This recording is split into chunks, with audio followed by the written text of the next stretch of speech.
Alright, so today we're going to be taking a look at a NAS disk station. So the one I have here is a 2-bay Synology NAS, which is specifically the DS220 Plus. And the reason I got this is I currently already own a 1-bay NAS, which I primarily got for distributing photos for my photography business, but it's kind of grown into being a little bit more of a heavier used device in my office, which I didn't really expect initially. So the fact that other one is a 1-bay NAS, it doesn't have drive backup failure redundancy on it. So if that drive in that single bay NAS fails, I'm basically screwed. So that's why I got this one here. So the way I'll set this up, I'll set it up in a RAID configuration where it's basically going to mirror the two drives and allow for a one drive failure rate. So if one drive fails, I can just swap it out, put a new one in. The RAID builds the database, and then I'm back to going and using it. So that's why I got this one. Anyway, let's go ahead and crack the box open here. So obviously it's a pretty simple packaging. Straight away right here we got the NAS enclosure itself, and the bundle that I picked up, actually, I've also bought this off of the B&H Photo website, and so you can either buy the NAS enclosure by itself with no hard drives included, or you can bundle it and get the enclosure plus two hard drives of your choice. So the route I opted to go was two 12 terabyte drives, which will total 12 terabytes after the RAID configuration is set up.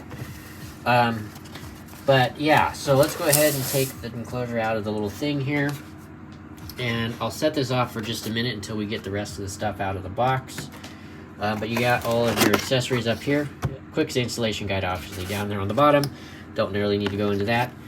Then we have right on top here two Cat5e Ethernet cables, which again is, you can either use just one to give normal internet connection to the server, or you can use both of them together for that link aggregation like I was talking about just a little bit ago. The power cable that plugs into the power brick and into the wall. And then we have the actual power brick itself. And lastly, we have hard drive mounting screws. So it's nice that it actually does include that, because you actually do need these to be able to mount hard drives into the enclosure. Alright, so here's the actual enclosure itself. It's fairly small, which is great, so it's not going to take up too much space on the desk. But you can see it says Synology right here on the side, which doubles as a ventilation port, which is kind of a clever design choice. On the back here, we have a fairly significant sized fan to allow adequate cooling for those dual hard drives that will be installed in here. There's those two Ethernet ports, Kensington lock, USB 3.0, which is also really nice to have. So you can plug in an external disk or a wired printer or something, and you can use that through the server and make it wireless, which is kind of nice. Power, more ventilation, and then on the front we have some more ports. Take off this plastic piece. There we go, which actually taking that off, it revealed the actual drive enclosure. So since that happened, so let's just take a look at that now. So here is how and where you install those two drives. So the way this is set up is pretty clever. You just push one of these little things in, and you immediately can pull your drive out and then slot it right back in straight away. So the reason for this design is to allow you to swap out, say for example, a dead drive, slot it in, and then you're back up and running immediately. So it allows for quick hot swapping of drives, which is a really nice thing to be able to do on a server if you're going to be running a RAID configuration. Okay, so anyway, and then we have some status indicators. So you got LAN 1 and LAN 2 indicator lights, status for the overall system, and then disk 1 and 2 indicator lights.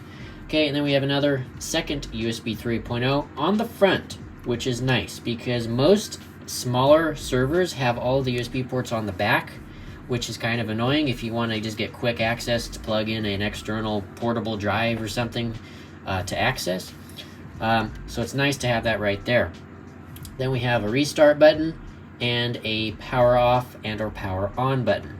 So the lower tier server enclosures actually do not include a restart button, so it's the higher tier models have that, which is really good to have, because my single bay actually has gotten frozen a few times and I was not able to restart it, and I had to basically do a forced shutdown, which I never like to do because it could cause data corruption. But having a dedicated restart button is super nice on here. So getting back over here to that front panel that I pulled off, it's just basically a faceplate that is easily removable and has little rubber feet that can slot right in here. And it just gives you some additional markings for what those side lights, indicator lights, are doing. So to put this back on, it just basically slots kind of right in place right there. And just like that, now it's back on. It's kind of a weird way it slots in there. It doesn't look like it fits entirely, but that is how it goes on. Kind of an interesting design in that aspect. But anyway, that is essentially it for this unboxing video. I am going to have a second additional video that will go with this one, and that is showing how to install the hard drives into this enclosure. One other thing I should mention is that this enclosure accepts both 2.5 inch and 3.5 inch hard drives, but the 2.5 inch drives needs to have an adapter to be able to fit in here. And it also does support NVMe SSDs. If you want to have a really fast read and write speeds, you have that option as well. So anyway, that is pretty much it for this particular video. Stay tuned for the second part of this video that will be the installation of the hard drives into the enclosure. So keep a lookout for that. But anyway, hope you guys have enjoyed this video.